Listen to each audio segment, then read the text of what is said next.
ରାଧେରାଜ ସାଙ୍ଗମାନେ, ଆପଣମାନେ ତ ନିଶ୍ଚିନ୍ତ ମୋମୋ ଖାଇଥିବେ, ହେଲେ ଚାଲନ୍ତୁ ମୋମୋ ବନେଇବା। ଆପଣମାନେ ଦେଖନ୍ତୁ, ଏନ୍ଜୟ କରନ୍ତୁ। ନିଶ୍ଚିନ୍ତ ଘରେ ବନେଇକିନି ଘରେ ସମସ୍ତଙ୍କୁ ଖୁଆନ୍ତୁ।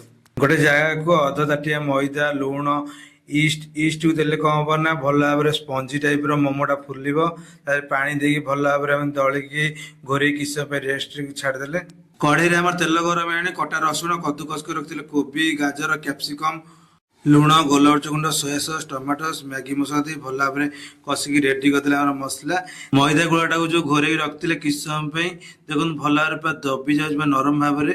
ତାକୁ ତେଲ ଦେଇକି ଭଲ ଭାବରେ ଆମେ ଏମିତି ଚକଟିକି ଗୁଳା କରିଦେଲେ। ବନେଇ ରଖିଥିଲେ କୋବିର ମସଲା ତା ଭିତରେ ଦେଇ ଗୋଟେ ପରେ ଗୋଟେ ମୋମୋକୁ ବନେଇ ଆମେ ରେଡ଼ି କରିଦେଲେ। ମୋମୋ ଛାଞ୍ଚରେ ପାଣି ଦେଇକି ଆମେ ଗ୍ୟାସ୍ ଉପରେ ବସେଇ ଦେଲେ। ଆମର ପାଣି ଏଥର ଗରମ ହେଇଗଲାଣି।